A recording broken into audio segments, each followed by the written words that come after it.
많은 자녀들이 흔히 빠지기 쉬운 잘못 중에 하나가 부모의 충고와 권면을 귀담아 들으려고 하지 않는다는 것입니다. 그럴 때마다 마음속으로 엄마도 아빠도 제대로 잘 못하시면서 왜 나한테만 잔소리를 하는 것일까, 이런 생각을 한다고 합니다. 물론 자녀를 잘 가르치기 위해서 부모의 모범이 중요합니다.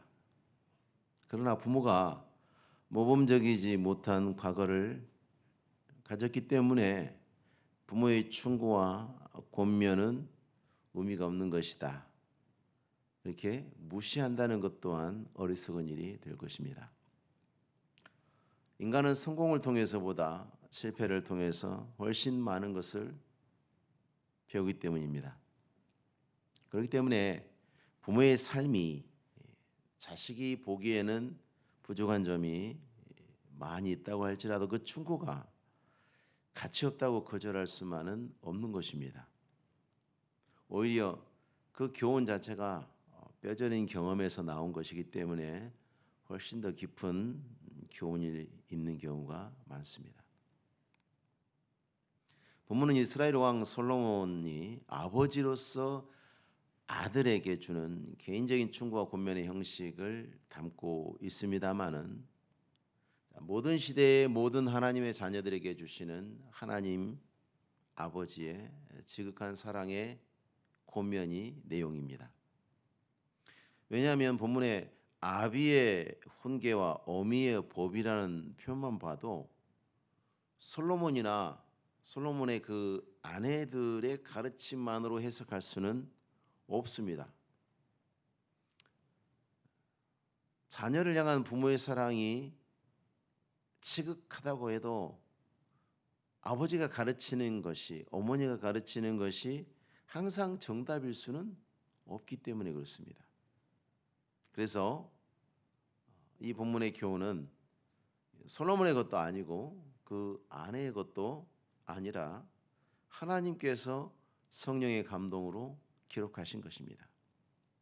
다만 자녀들을 향한 그 부모의 그 축복하는 마음, 그건 누구나 이해하고 누구도 이의를 제기하지 않을 것이기 때문에 하나님의 마음을 가장 비슷하게 설명할 수 있는 그 자녀를 향한 부모의 그 교훈이라는 형식을 빌어서 오늘 우리에게 진리의 말씀을 전해주시고 있는 것입니다. 달리 말하면 이 말씀을 읽는 사람들이 복되기를 바라시는 것입니다. 인생은 참 다양한 것으로 규정할 수 있습니다. 인생은 무엇인가? 그래서 인생은 동그라미이다. 그러면 참 많은 규정이 나올 겁니다. 또 사람들은 그렇게 자기 나름의 인생에 대한 규정들을 해오고 있습니다. 본문에서 말하는 삶은 무엇이고 또 어떻게 살아야 하는가?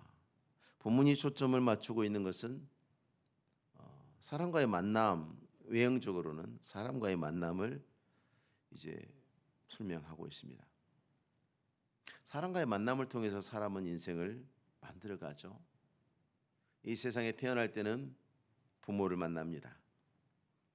그리고 형제를 만나고, 크면서 친구를 만나고, 선생님을 만나고, 이제 또 아내를 만나고, 거래처나 많은 인간관계 속에서 그렇게 삶이 이루어져 갑니다. 산속에서 평생 혼자 사는 사람도 있겠습니다만은 일상적이라고 할 수는 없죠. 그렇기 때문에 우리가 만남을 통해서 어울리게 되는 사람들이 곧 내 인생을 구성하고 그리고 내 인생을 규정하는 것이 됩니다. 내가 함께하는 사람들은 내 인생을 규정할 뿐만 아니라 내 인생을 또 구성하는 것입니다. 서양 속담에 보면 친구를 보면 그 사람을 알 수 있다, 그렇게 이야기를 하죠. 이솝 이야기 나오죠. 동양 문화권에서는 같은 이야기지만 이제 문자만 달리해서 유유상종이라는 말이 통용이 됩니다. 우리나라에서는 조선시대 시조에 보니까 까마귀 노는 곳에 백노약하지 마라. 인간관계의 중요성에 대해서 경계를 하고 있죠. 사람의 친구는 그 사람의 생각을 반영합니다. 그래서 늘 만나면 늘 갈등이 일어나는 친구 관계가 지속되기 쉽지 않죠. 그래서 만나면 좋은 사람, 만나면 편안한 사람, 그건 나와 생각이 비슷한 사람들이죠. 그래서 그 사람의 인생을 그 사람 주변에 있는 친구에 의해서 규정된다. 이거는 타당하다는 공감대를 우리가 찾을 수 있습니다. 틀린 것이 아닌 거죠. 그 사람 누구의 친구다. 그러면 그러면 대충 어떤 사람이겠구나. 그렇기 때문에 하나님께서는 악한 자를 만나서 그의 친구가 되지 말라고 경고하십니다. 10절에 내 아들아 악한 자가 너를 꾀일지라도 따르지 마라. 우리가 이 말씀을 들을 때에 그 정도 악한 사람이라면 나 분별할 수 있어. 나 걱정 없어. 아마 그렇게 오늘 본문의 말씀을 보면서도 그렇게 생각하는 분들이 없지 않을 것입니다. 매우 위험합니다. 만약에 그렇게 생각했다면, 본문을 보고 그렇게 생각했다면 하나님 말씀을 많이 오해한 것입니다. 잠언에서 말씀하시는 의로움과 악을 나누고 지혜와 어리석음을 나누는 기준이 세상에서 통용되는 기준과는 다른 것입니다. 같지 않아요. 전혀 다르다고 할 수도 있습니다. 아비와 어미로부터 주어지는 지혜와 지식, 그 반대 자리에 뭐가 있냐면 무지가 아니에요. 잠언에서 계속 등장하는 것은 뭐냐면 지혜와 지식의 반대편에 악함과 어리석음이 있어요. 악함과 어리석음. 8절에 내 아비의 훈계를 들으며 내 어미의 법을 떠나지 말라 하는 것은 하나님의 거룩한 진리에 귀를 기울이고 떠나지 말라는 의미입니다. 그렇기 때문에 하나님의 거룩한 진리를 떠나 있고 그 마음과 생활 속에서 거룩한 진리를 거절하는 그 모든 사람이 악인에 해당됩니다. 적어도 잠언 본문의 말씀이 말하는 악인은 그런 사람들입니다. 사람들의 기준을 가지고 매우 선량하다, 그렇지 않다 규정하는 그런 생각으로 이 말씀을 보시면 큰 낭패에 빠지게 됩니다. 말씀이 매우 잘못 기록된 것처럼 느껴질 겁니다. 사람들이 봤을 때 매우 선량하고 정직하고 성실해 보이는, 또 그렇게 사람들이 인정하는 사람도 하나님 앞에서 악인으로 규정될 수 있습니다. 왜냐하면 하나님이 말씀하시는 악하다는 말 자체가 하나님의 말씀에서 빗나간 모든 것을 가리킵니다. 하나님의 말씀보다 더한 것, 하나님의 말씀보다 모자란 것, 왼쪽으로 가도 오른쪽으로 가도 치우치는 것은 한 가지입니다. 결국은 맞추지 못하였다, 관역을 맞추지 못하였다는 점에 있어서는 차이가 없습니다. 그것을 하나님은 악이라고 규정하십니다. 한국인들의 존경과 흠모의 대상으로 반대할 만한 사람이 없는, 이견이 있을 수 없을 만한 인물로 우리는 세종대왕이나 이순신 장군과 같은 인물들을 꼽을 수 있습니다. 훌륭한 인물들이죠. 역사에 큰 발자국을 남긴 사람들입니다. 누구도 부인할 수 없습니다. 그러나 본문의 말씀에 빗대어 본다면 악인의 규정을 피할 수 없습니다. 어느 누구도 예외가 없습니다. 그와 같이 규정하는 것이 정당한 것인가 하는 질문은 항상 신앙인들이 비신앙인들에게 도전받는 숙제 가운데 하나지요. 나의 기억 속에 선하게 살았고 바르게 사셨던 누군가를 우리가 떠올리면서 그 사람이, 그런 사람이 예수를 안 믿었다는 것 때문에 그 삶에 있어서 사람들이 지탄이 아니라 존경과 사랑과 흠모를 받는 삶을 살았는데 행여 의로운 판단을 받지 않을까 하는 생각이 항상 신자들의 생각을 괴롭힙니다. 우리의 신앙의 중심을 흔드는 것 가운데 하나입니다. 세상이 이렇게 도전하거든요. 이렇게 착하게 살고 이렇게 바르게 살고 이렇게 존경받는 사람이 지옥 간다는 것이 정당하다고 생각해? 라고 질문을 받습니다. 그러면 당황스럽죠. 당황하게 되죠. 신앙 밖에서 살았고 또 지금도 신앙 밖에서 살고 있는, 그렇지만 적어도 본문이 설명하는 것과 같은 악한 자의 행동을 하지 않았다고 하는 그 많은 사람들이 우리 마음속에 있어요. 지극히 선량해 보이고 평범해 보이고 남에게 무슨 해도 주지 않는 것 같은 그 사람들. 그래서 저 사람들이 지옥의 판결을 받는다면, 저 사람들이 악인으로 규정된다고 한다면 과연 그렇게 규정하시고 그렇게 판단하시고 심판하시는 하나님이 공의로우신가? 그렇게 말할 수 있을까라고 사탄은 우리의 마음에 참소합니다. 너희 하나님은 그다지 좋은 분은 아니야라고 참소합니다. 에덴 동산에 하와에게, 아담에게 뱀이 했던 것과 같습니다. 우리는 본문의 말씀을 대할 때 표현된 이 행동 자체가 아니라 그 행동의 근본적인 성격에 주목해야 실수하지 않습니다. 모든 사람이 죄인이라고 성경이 일관되게 선언합니다마는 모든 사람이 같은 모양으로 죄를 짓는다고 말씀하시지는 않습니다. 그러면 모든 사람이 죄인 된 것, 그래서 죄인 된 인간은 어떠한 인간인가? 근본적으로 자기 욕심에 이끌려 살아가는 인간이죠. 본문에 등장하는 악인의 말 속에서도 그 근본에 그것이 보여집니다. 12절에 보니까 통으로 삼키자. 13절에 우리 집을 채우자.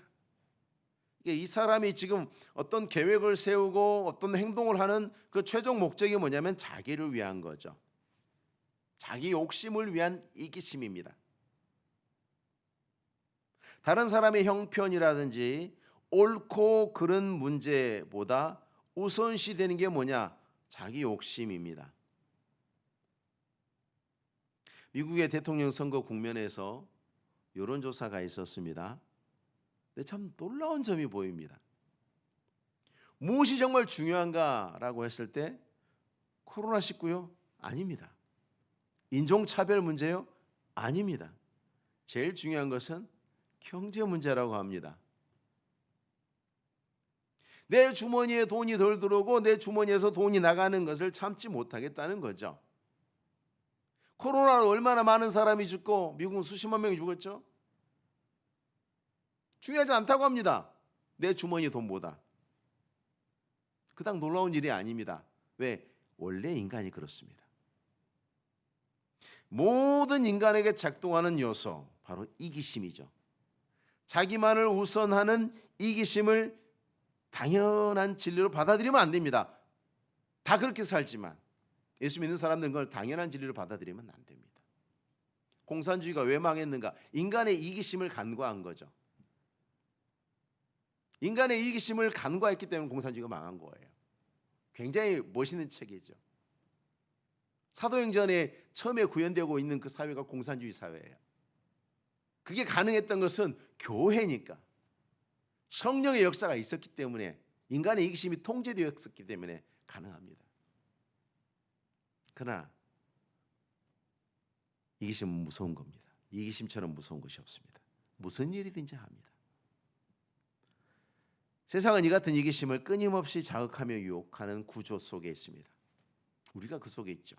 10절 말씀에 너를 꿰일지라도, 13절에 우리 집을 채우리니, 이건 자기 이익만 생각하고 또 그 생각에 동참하도록 하는 유혹의 행위가 중단되는 일이 없다는 거죠. 계속해서 그럴 겁니다.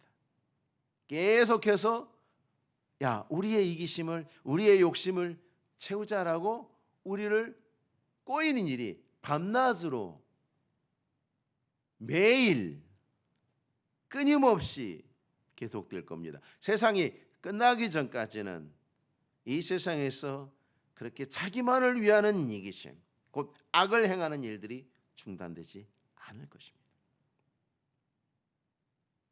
그리고 그 죄는 이익을 위해서 합리적 결탁을 합니다.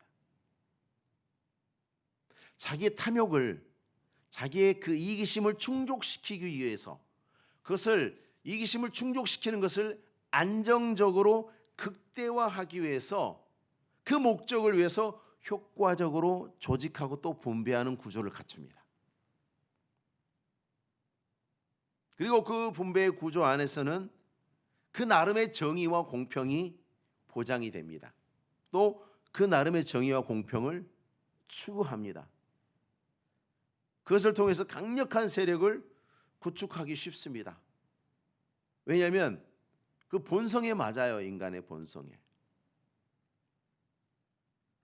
그렇기 때문에 그러한 일에서 소외가 되면 불이익을 당할 수 있다는 두려움을 갖게 해서 죄에 참여하도록 압박을 하는 것이죠. 14절 말씀에 너는 우리와 함께 제비를 뽑고 우리와 함께 전대 하나만 두자 할지라도. 얼마나 멋있는 책입니까? 학연, 지연, 혈연 다 필요 없어요. 제비를 뽑아요. 모든 사람 앞에 공평하잖아요. 얼마나 공정합니까? 교회에서 체육대회 같은 거 할 때 상품 줄 때 1등 누가 받아요? 제비 받잖아요. 안 뽑히면 아쉽지만 부당하다고 화가 나거나 항의하지는 않습니다. 왜? 제비 뽑았잖아요. 우리가 함께 전대 하나만 두자. 누구에게도 특혜를, 모든 사람이 똑같이. 정말 멋진 것 같습니다. 공평한 기회와 공정한 대우가 보장됩니다. 그것 자체만 보면 굉장히 선하고 아름답지만 그 방법을 사용하는 목적이 뭐냐? 자기의 욕구만을 채우는, 적어도 그 무리 안에서 그 무리만을 위한 욕구를 채우기 위해서 그 다음에 이루어지는 일들이 무슨 일이든지 간에 상관하지 않는 거죠. 내 이기심을 채울 수, 우리의 이기심을 채울 수만 있다면 다른 사람의 피눈물을 흘리고 이웃나라의 피눈물을 흘리고 다른 민족의 피눈물을 흘리고 관여하지 않습니다. 그것이 문제입니다. 모든 사람들은 이기심을 가지고 있기 때문에, 그리고 그 이기심을 이루기 위해서는 불의하고 불법한 일들이 어느 정도 있을 수 있다라고 생각합니다. 모든 사람들이 자기를 알아요. 이기심 없는 사람이 세상에 어디 있느냐라는 것입니다. 그러면서 우리에게 묻습니다. 교회 다니는 사람은 이기심이 없느냐? 오히려 더하는 것 같더만 교회 다니는 사람들이, 이렇게 비난할 것입니다. 예수를 믿으면 하나님께서 우리를 의롭다고 하시지만 우리는 여전히 죄인이죠. 예수 믿는 사람들도 그 마음속에 우리가 죽을 때까지 그 이기심을 자극하는 그 꾀이는 음성이 그치지 않을 것입니다.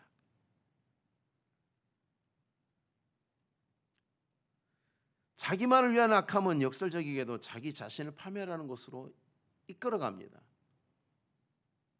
악의 결과는 한 가지뿐이죠. 그렇기 때문에 우리는 경계하고 주의해야 하는 것입니다.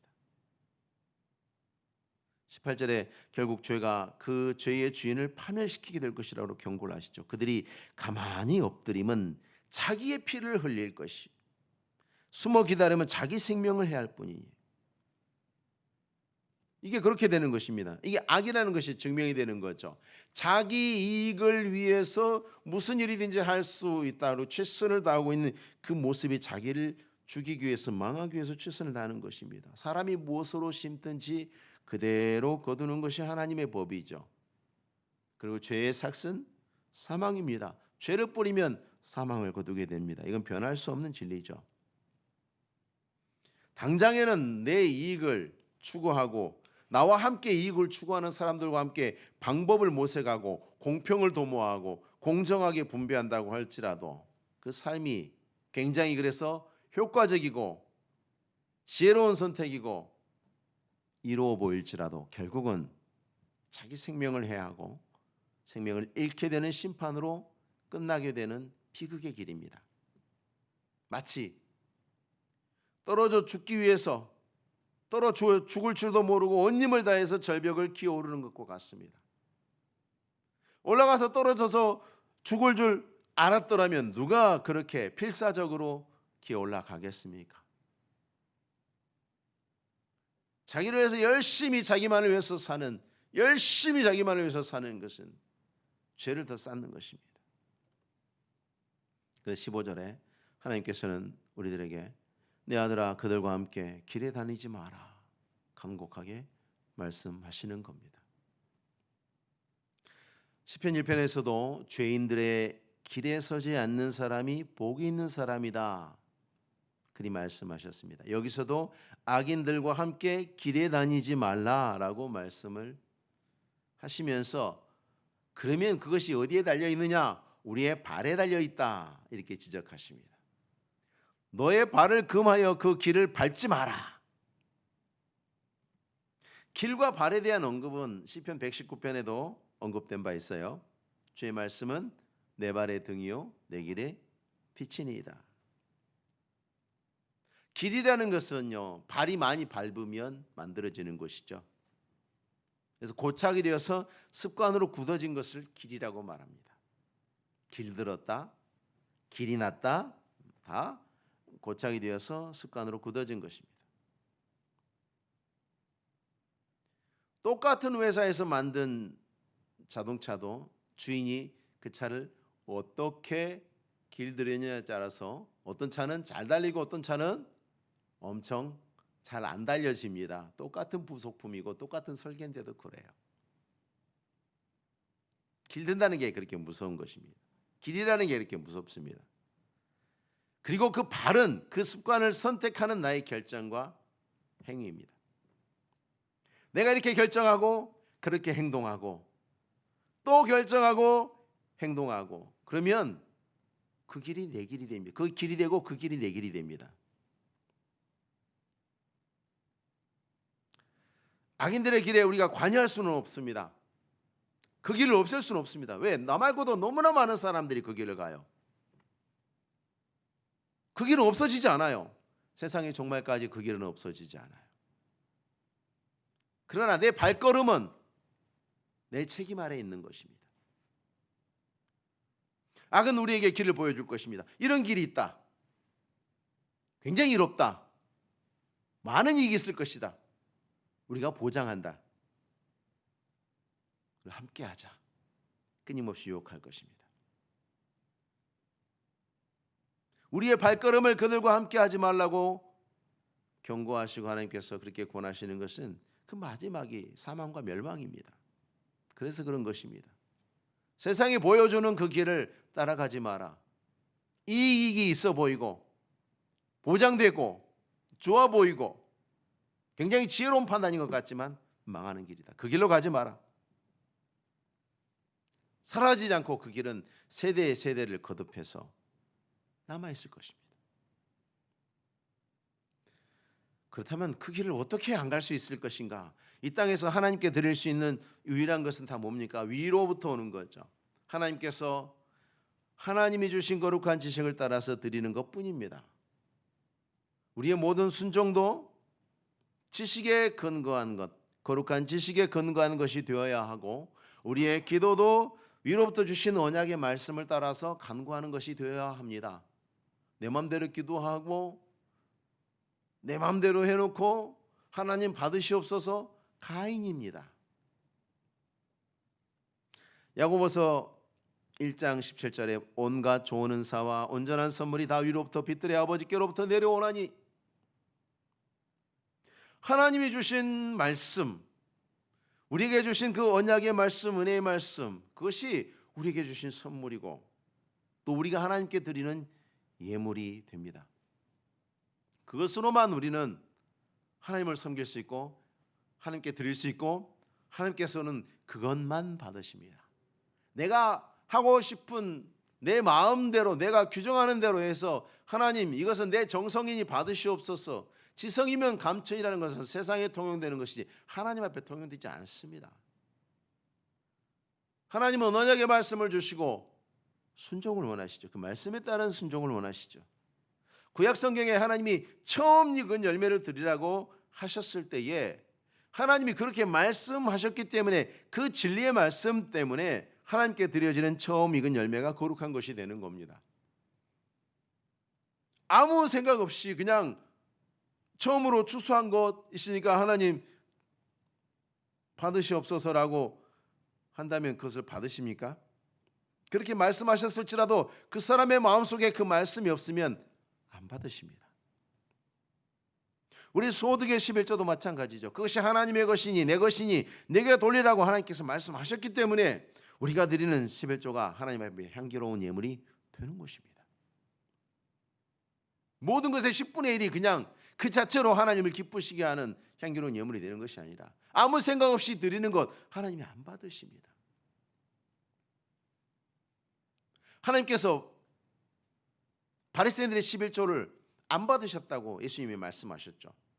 그러면서 예수님이 말씀하십니다. 그 11조의 방법이 틀린 것이 아니라 그들 안에 뭐가 없다고요? 믿음이 없다고 말씀하시잖아요. 그러니까 그 11조를 하나님이 받으실 수 없다고 말씀하십니다.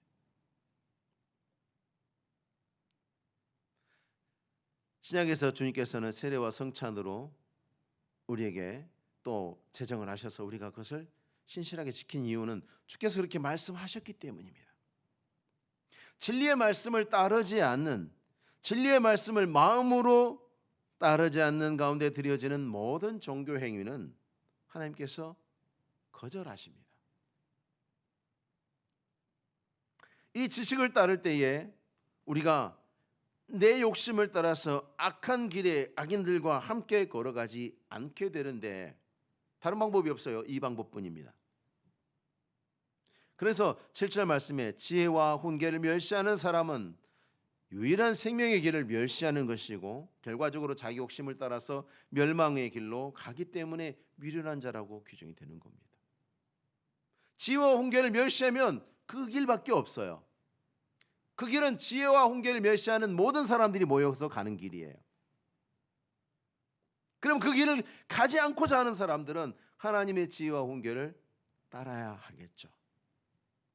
어떻게? 누가? 자, 이 문제와 관련해서 7절 말씀에 여호와를 경외함과 멸시함이 하나님이 주신 지혜와 지식과 교훈의 말씀에 대한 수용과 거절을 상징하고 있습니다. 여호와를 경외함과 멸시함이 하나님이 주신 지혜와 계시의 말씀을 수용하느냐 거절하느냐. 그것은 곧 이 지식이 외부로부터 공급된다는 것을 의미합니다. 거룩한 지식은 사람의 마음속에서 자연적으로 일어나는 어떤 깨달음이 아닙니다. 사람의 마음속에 자연적으로 있는 것은 자기 이기심 뿐이에요. 자기 속을 백날 들여다봐도 평생 들여다봐도 거기서 뭐가 나오지 않아요. 인간은 완벽하게 자가 발전이 불가능한 존재입니다. 자기 이기심으로 가득한 인간의 마음속에 어떻게 거룩한 지식이 들어갈 수 있을 것인가? 둘이 상극인데 바로 여호와를 경외하는 것, 곧 믿음으로 거룩한 지식을 마음에 받아들여서 가지게 된다는 것을 7절에서 알 수 있죠. 제일 처음에 봤죠. 여호와를 경외하는 것이 지식의 근본이거늘. 아하, 어디서 나온다고? 여호와를 경외하는 것을. 그걸 누가 가르칩니까? 부모가 가르치죠. 모든 부모도 사람이니까 온전하지 않아요. 아까 말씀드렸다시피 온전하지 않아요. 그러나 하나님의 진리를 가르치는 근본 통로로 대표되는 거예요. 하나님이 구약성경 신명기에 그렇게 말씀하셔. 늘 부모들에게 말씀하죠. 네 자식을 가르치라고 말씀하지 않습니까? 그래서 부모는 자식들에게 이 지식과 지혜의 말씀, 여호와를 경외하는 이 믿음을 가르치는, 그것을 통해서 여호와를 경외하는 것을 배우게 하고 믿음으로 거룩한 지식을 따라서 떠나지 않고 살게 하는 그 역할이 부모가 하는 거죠. 그리고 그것을 따라 사는 사람이 복을 받습니다. 하나님의 나타나심의 방식이 여러 가지였어요. 옛날에는 여러 가지 방식으로 현현하셨다고 하죠. 나타나셨다. 오늘날에는 말씀으로 나타나십니다. 나타나시는 방법만 다를 뿐이에요. 지금도 말씀이 선포되는 가운데 하나님이 나타나고 계시는 거예요. 부모를 통해서 하나님이 나타나시죠. 부모가 전하는 하나님의 말씀을 통해서 나타나시죠. 하나님의 말씀이 우리 안에 들어와도 하나님이 우리에게 나타나실 겁니다. 그에게 나를 나타내리라. 나를 사랑하는 자, 여호와를 경외하는 자, 믿음으로 말씀을 붙잡는 자들에겐, 믿음을 통해서 말씀이 그 안에 들어가는 사람에게는 하나님이 나타나는데 어떻게 나타나실까? 9절 말씀에 이는 내 머리에 아름다운 관이요 내 목에 금사슬이니라. 거룩한 지식은 반드시 인격의 변화를 가져옵니다. 반드시 인격의 변화를 가져옵니다. 그래서 거룩한 지식을 따르는 사람은 악한 자의 꾀임에 따라서 삶을 결정하지 않습니다.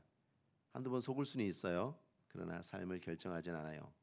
왜냐하면 자기 이익만을 추구하는 그 악인의 삶에서 불편함을 느낍니다. 이게 편안하지가 않아요.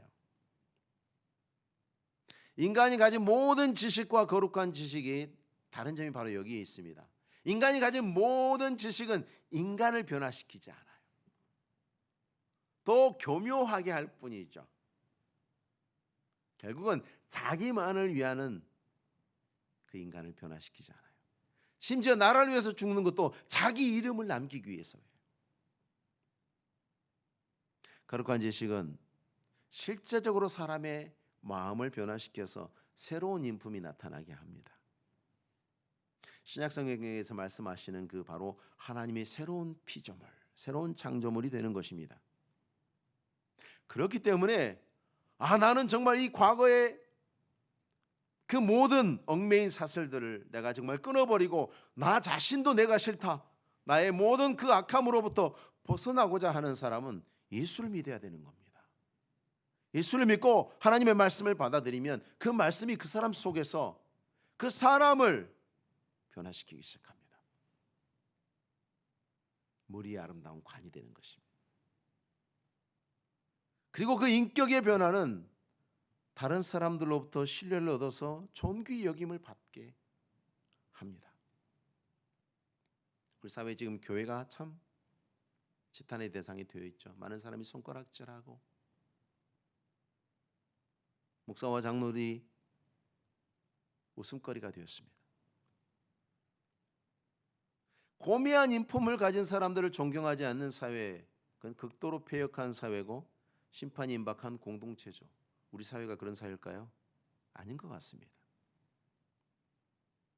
인격이 변화되지 않는, 인격의 변화가 너무나 미미한 그리스도인들 때문에 부끄러움을 당하는 것입니다. 사람들이 살아가는 일반적인 사회에서는요, 자기가 그렇지 못할지라도 고매한 인품의 사람에게 사람들은 금사슬을 부여합니다. 왜 그럴까요? 그들은 여전히 이기적이기 때문에. 고매한 인품을 가진 자기 희생적인 사람이 자신들에게 얼마나 이로운지를 알아요. 그래서 그런 사람에게 금사슬을 부여하고 존경하는 것입니다. 그런 사람이 자기에게 이익이 되기 때문에. 나는 도둑질해도 국회의원은, 장관은, 대통령은 도둑질 안 했으면 좋겠습니다. 왜요? 나에게 이익이 되기 때문에. 그러나 중요한 것은 뭐냐면 인격의 변화가 예수로 말미암아 변화된 인격이 9절 말씀에 내 목에 금사슬이니라. 사람들로부터 존귀 여김을 받는. 본문의 악한 자는 모든 자연인입니다. 모든 자연인은 자기의 욕심을 따라서 모이기도 하고 흩어지기도 합니다. 그러나 결국은 그 모든 것의 마침은 멸망과 심판의 길을 갈 수밖에 없습니다. 종교개혁자 루터는 이것을 노예의지라고 표현했습니다. 하나님의 은혜가 없이 아무런 권능도 지지지 못하는 그 일반 자연인의 의지는 결코 자유롭지 않다. 하나님의 은혜가 없이 믿음으로 그의 말씀이 들어와서 내 인격을 변화시키고 내 삶을 변화시키고, 그것이 아니라면 아무런 권능이 없어요. 그래서 그 의지는 결코 자유롭지 못해요. 죄의 늘 종으로 살아요. 죄의 노예예요. 자기 욕심만을 추구하고 멸망의 길로 갈 수밖에 없습니다. 아무리 자기 스스로 자유를 찾아서 또 자유를 누린다고 하지만 마침내는 죄의 종으로 살 수밖에 없는 것이 인간의 본성이고 인간의 형편입니다. 그렇기 때문에 예수 그리스도의 십자가의 속죄가 아니라면 누구에게도 희망은 없습니다. 왜냐하면 진리의 말씀만이 인격을 변화시키고 그를 존귀한 자로 인정받게 하고 존귀한 삶을 살게 할 것인데, 그 진리의 말씀은 오직 여호와를 경외하는 믿음으로만 우리 안에 들어오기 때문에 그렇습니다. 요한일서 5장 1절에 예수께서 그리스도의 심을 믿는 자마다 하나님께로부터 난 자니, 예수를 믿어야 하는 것입니다. 예수를 믿고 주의 말씀이 우리 안에 들어오기 시작할 때 우리는 변화될 겁니다. 새로워질 것입니다. 악인의 길에서 떠나게 될 것입니다. 그리스도를 참으로 믿는 사람만이 오늘 잠언 1장 3절에 있는 말씀이죠. 지혜롭게 하고 공의롭게 하고 정의롭게 하고 정직하게 행할 일에 대해서 훈계를 받게 됩니다. 멸시하는 것이 아니라 듣고 받게 되어서 악한 자의 꾀임을 따라서 사망의 길을 가지 않게 되는 것입니다. 이건 누구나 모든 사람에게 열려 있기 때문에 이것은 복음이죠. 아무런 자격이나 조건도 요구하지 않습니다. 그래서 복음입니다. 그러나 누구도 피할 수 없는 심판의 기준입니다. 구원받은 우리들은 마음속에 거룩함을 향한 의지를 부여받았습니다. 예수 믿는 모든 사람들의 마음속에는 악한 자의 꾀임이 불편합니다. 악한 자의 길을 가는 것이 편치 않습니다. 그래서 아니라고 말할 수 있습니다.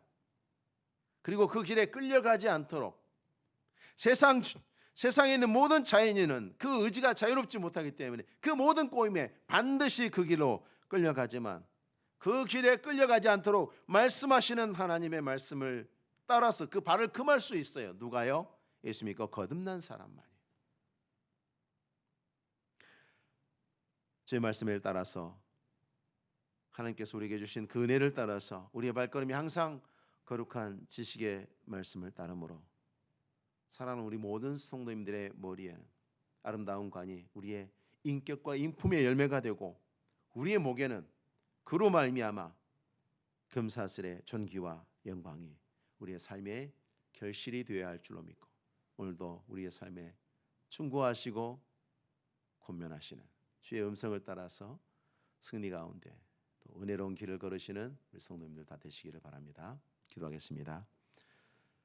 하나님 아버지, 우리를 주 예수 그리스도 안에서 택하여 부르시고 주의 자녀 삼아 주시는 은혜를 감사합니다. 이제 우리에게 믿음을 주시고 하나님을 경외함을 주셨사오니 주의 말씀하실 때마다 우리가 듣고 악한 자의 꾀임에 빠지지 않게 하시고 진리를 따라 걸어가므로 하나님 아버지 우리를 변화시켜 주셔서 우리의 머리에 아름다운 관이 되게 하시며 우리의 목에 금사슬이 있게 하셔서 존귀와 영광을 통해서 하나님께 온전히 기쁨이 되어드리는 우리 모든 성도님들의 삶이 되게 하옵소서. 언제나 진리의 말씀에 귀 기울이는 우리로 말미암아 우리의 열매가 세상에 빛이 되고 소금이 되도록 하나님 인도하시기를 원하옵고 예수님의 이름으로 기도하옵나이다. 아멘.